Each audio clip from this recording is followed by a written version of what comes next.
다 함께 찬송가 288장 함께 찬송하겠습니다.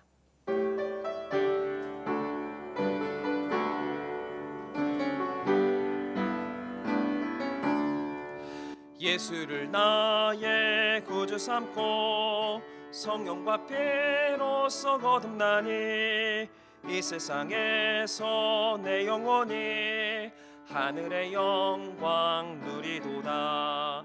이것이 나의 간증이요 이것이 나의 찬송일세. 나 사는 동안 끊임없이 구주를 찬송하리로다. 온전히 주께 맡긴 내 영 사랑의 음성을 듣는 중에 천사들 왕래하는 것과 하늘의 영광 보리로다. 이것이 나의 간증이요 이것이 나의 찬송일세. 나 사는 동안 끊임없이 구주를 찬송하리로다. 주 안에 기쁨 누림으로 마음의 풍랑이 잔잔하니 세상과 나는 간 곳 없고 구속한 주만 보이도다. 이것이 나의 간증이요 이것이 나의 찬송일세. 나 사는 동안 끊임없이 구주를 찬송하리로다. 아멘. 찬송가 292장 힘차게 박수하시면서 함께 찬송하겠습니다.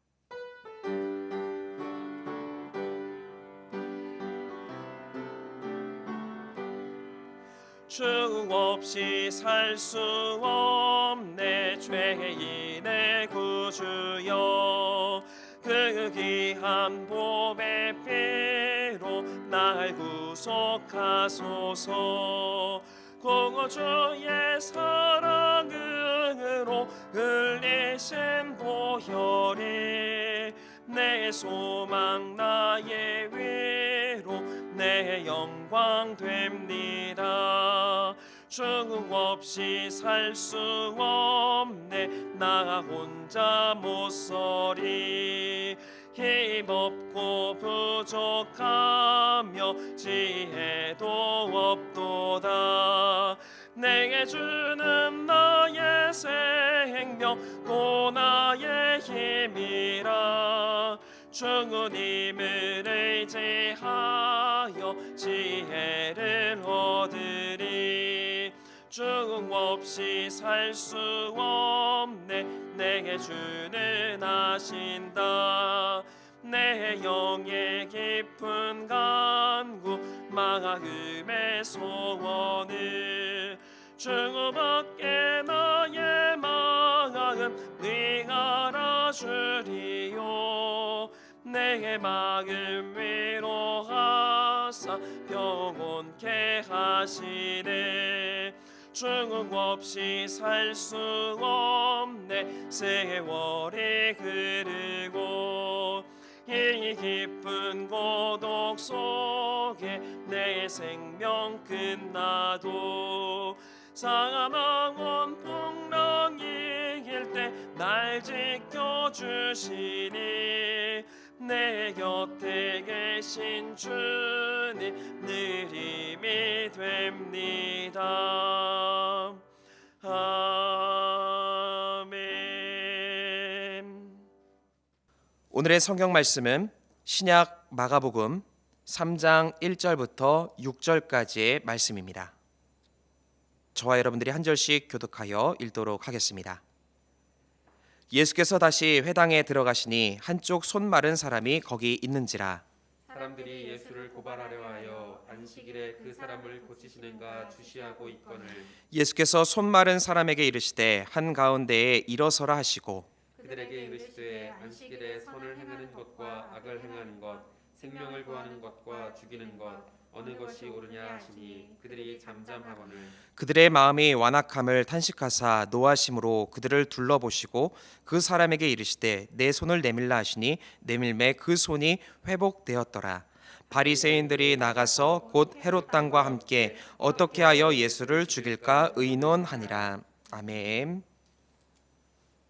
할렐루야. 오늘도 하나님의 은혜 안에 거하는 복된 이 새벽 되시기를 주님의 이름으로 간절히 축원드립니다. 500여 년 전에 마틴 루터는 카톨릭 교회의 부정부패를 비판했습니다. 그는 카톨릭 교회가 잘못되고 있는 그 길을 향해 나아가고 있는 것을 95개의 사항으로 작성을 하여서 비텐베르크 대학교의 교회의 정문에 붙이게 되었습니다. 그런데 그때 그는 95개조 반박문을 라틴어로 기록을 합니다. 별로 대수롭지 않게 여겨질 수 있는 부분이지만 라틴어로 그가 이것을 기록하였다는 것엔 큰 의미가 있습니다. 루터가 활동하던 당시 그 상황은 독일이었습니다.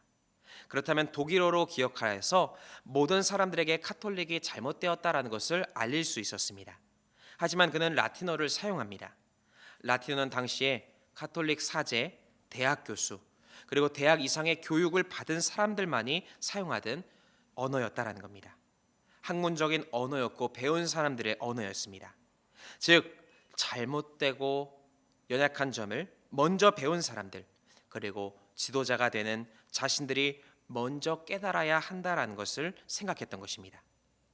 다른 누구를 비판하기 전에 자신 안에서 자성이 일어나서 잘못된 점이 있다면 먼저 깨닫고 또 먼저 변화해야 한다라는 주장을 했던 것입니다. 이러한 루터의 모습은 오늘 우리에게도 큰 의미를 줍니다. 최근 이 시대는 많은 비판의 소리들이 있습니다. 특별히 오늘은 대선이 있는 날로서 중요한 선거의 순간입니다.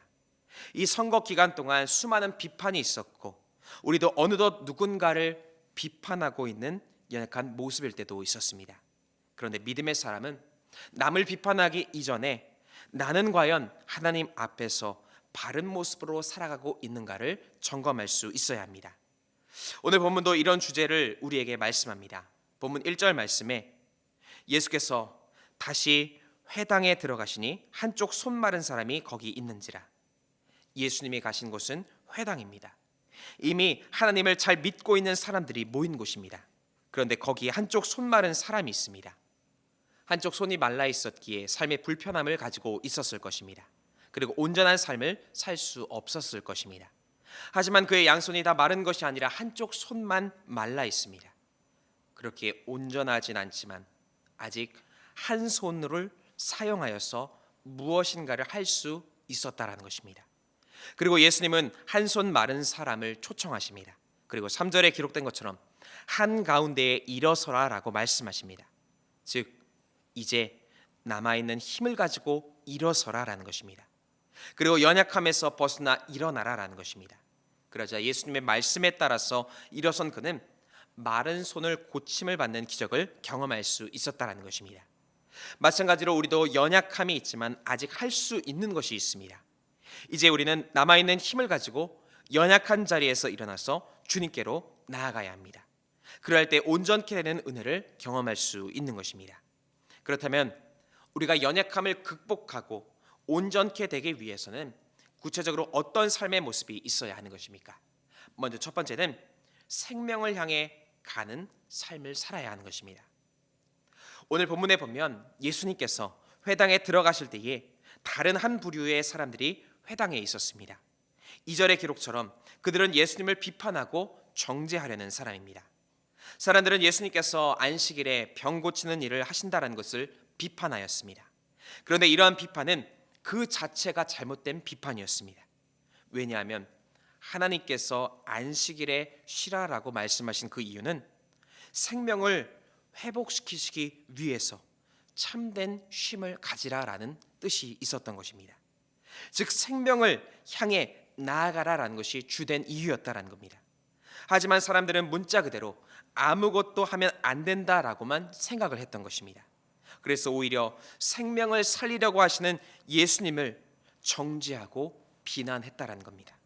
정작 자신들은 하나님의 뜻을 거스르며 사망의 뜻으로 나아가고 있으면서도 예수님을 비난하고 있었던 것입니다. 이제 예수님은 자신을 비난하려는 사람들에게 이렇게 말씀하십니다. 4절에 기록된 것처럼 안식일에 선을 행하는 것과 악을 행하는 것, 생명을 구하는 것과 죽이는 것 어느 것이 옳으냐? 진정으로 하나님께서 원하시는 것은 생명을 살리는 것이다라는 겁니다. 하나님의 은혜로 주어진 안식일에 무엇을 하지 않는 것에 집중할 것이 아니라 어떤 목적과 목표를 가지고 무엇을 잘 행해야 하는가를 생각할 수 있어야 하는 것입니다. 그런 의미에서 우리의 모습은 지금 어떠합니까? 지금 우리는 우리에게 주어진 하나님의 은혜를 가지고 어떤 목적과 목표를 이루기 위해 무엇을 행하고 있으십니까? 바라기는 생명을 살리는 일을 위해서 내게 주어진 은혜를 사용하시기를 바랍니다. 본래의 하나님의 목적, 모두를 살리기 위한 주님의 사랑, 이것을 기억하는 것입니다. 비판이라는 것은 너무나 쉽습니다. 하지만 비판에 앞서서 생명을 살리고 회복시키는 그 사랑을 나누는 삶, 이것을 살아가시기를 바랍니다. 그러므로 하나님의 생명을 이루고 나도 하나님께 사랑과 생명을 얻어가는 복된 삶을 살아가시기를 주의 이름으로 간절히 축원드립니다. 두 번째로 주님께 맡기는 삶이 되어야 하는 것입니다. 우리 스스로 연약함을 극복하기 어려울 때가 있습니다. 물론 아직 남은 힘이 있고 할 수 있는 일이 있지만 그럴 때 무엇을 의지하는가가 정말 중요하다는 것입니다. 시편 121편은 고백합니다. 내가 산을 향하여 눈을 들리라. 나의 도움이 어디서 올까? 나의 도움은 천지를 지으신 여호와에게서로다라는 겁니다. 즉 우리의 연약한 상황을 하나님 앞에 내어 맡기는 삶, 이것이 바로 하나님의 능력을 경험할 수 있는 삶이 되어진다는 겁니다. 오늘 본문도 그것을 말씀합니다. 예수님은 여전히 회당 안에서 비난하는 사람들 사이에서 손 마른 사람을 일으켜 세우고 계셨습니다. 그리고 이제 예수님은 손 마른 사람에게 또 다른 일을 명령하십니다. 본문 5절 말씀은 이렇게 기록합니다. 내 손을 내밀라. 즉 연약한 손을 내밀라라는 것입니다. 부족한 부분을 보이고 부족한 부분을 맡기라라는 것입니다. 그리고 손을 내민 그 사람은 예수님의 능력으로 고침을 받게 되었다는 것입니다. 이처럼 연약함을 극복하기 위해서는 하나님께 문제를 내밀고 맡겨야 하는 것입니다. 베드로전서 5장 7절은 기록합니다. 너희 염려를 다 주께 맡기라. 이는 그가 너희를 돌보심이라. 모든 문제를 전부 주님께 가지고 나아가라라는 것입니다. 그렇다면 염려를 잠재워 주시고 평강으로 또 회복으로 인도하시는 하나님의 은총을 경험할 수 있는 것입니다. 내 안에 혹 아직 연약함이 있으십니까? 때로는 남을 축복하기보다는 너무 쉽게 비난했던 입술이 있으십니까? 또 그 연약함을 주님께 내어놓고 맡기시기를 바랍니다. 그럴 때에 십자가의 보혈의 능력으로 변화된 삶을 우리는 살아갈 수 있으며 축복된 인생이 되어질 줄 믿습니다. 이와 같이 주님께 연약함을 내어놓으시고 하나님이 기뻐하시는 삶의 모습을 이루어 가시기를 주의 이름으로 간절히 축원드립니다. 끝으로 주님의 선한 도구가 된 삶이 있어야 하는 것입니다. 이전에 저는 오래되고 낡고 버려진 기타들을 모으고 수집하는 취미가 있었습니다. 주변에 버려진 기타들을 모아서 어떻게든 그것을 수리해서 고쳐서 또 다른 사람들에게 나누어지는 일을 하게 되었던 것입니다. 그런데 이러한 일들을 통해서 깨닫게 되는 것이 바로 연약하고 때로는 무시당하고 버려진다 하도 회복시키시는 하나님께 우리가 붙잡혀 있게 된다면 오히려 다시금 회복되어질 수 있고 또 다른 사람들을 즐겁게 할 수 있는 선한 도구가 되어질 수 있다는 것입니다. 오늘 본문에서 손 마른 사람은 연약했습니다. 하지만 연약함을 하나님께 맡겼습니다. 그러자 그에게 있던 연약함은 오히려 하나님의 선한 도구가 될 수 있었습니다. 즉 그를 고치심으로 주님의 능력이 이 땅에 드러나게 된 것입니다. 하지만 반대로 바리새인들은 여전히 하나님의 뜻을 알지 못했고 자신들의 열심으로 비난하는 일에만 최선을 다하고 있습니다. 결국 그들은 악한 도구로 계속적으로 살아가고 있다는 겁니다. 본문은 우리에게 어떤 도구로 살아가기를 원하는지를 묻고 계십니다. 하나님의 선한 도구로서 살아갈 것인가? 아니면 여전히 내 뜻이 옳고 내 뜻을 채우기 위해서 하나님의 뜻마저도 옳지 않다라고 우기며 비난하는 삶을 살 것인가? 바라기는 연약함을 회복시키시는 하나님의 살아계심을 증거하는 선한 도구가 되어주시기를 바랍니다. 그리고 이러한 선한 도구로 살아가게 될 때에 승리와 능력이 분명히 우리에게 임하게 되는 줄 믿습니다. 바라기는 연약한 모습이다 할지라도 주님 손에 붙잡혀서 선한 도구로서 사용되어짐을 통해서 하나님의 영광의 도구로 살아가시기를 주의 이름으로 간절히 축원드립니다. 함께 기도하시겠습니다. 사랑과 은혜가 충만하신 하나님, 오늘 우리의 삶의 자리 가운데 찾아와 주시고 우리를 일으켜 주심에 감사드립니다. 어떠한 순간 가운데서도 생명을 소중히 여기며 하나님께서 맡기신 그 생명을 살려가는 주님의 선한 도구가 되어질 수 있도록 인도하여 주시옵소서. 때로 우리의 능력으로 모든 것 감당할 수 없을 때 하나님께 문제를 내어 맡깁니다. 하나님께 맡길 때 승리케 되는 역사도 경험케 하여 주시옵소서. 주님 앞에 정성 모아 귀한 예물을 드린 손길이 있습니다. 이 예물 기쁘게 받아주시고 하나님의 한량없는 은혜와 축복으로 채우시고 인도하여 주시옵소서. 주님께 오늘도 간구하며 기도할 때에 하나님의 승리의 소식을 듣는 복된 시간이 되게 하여 주시옵소서. 모든 것 감사드리며 우리 구주 예수 그리스도의 이름으로 간절히 기도드립니다. 아멘. 하늘에 계신 우리 아버지여, 이름이 거룩히 여김을 받으시오며 나라가 임하시오며 뜻이 하늘에서 이루어진 것 같이 땅에서도 이루어지이다.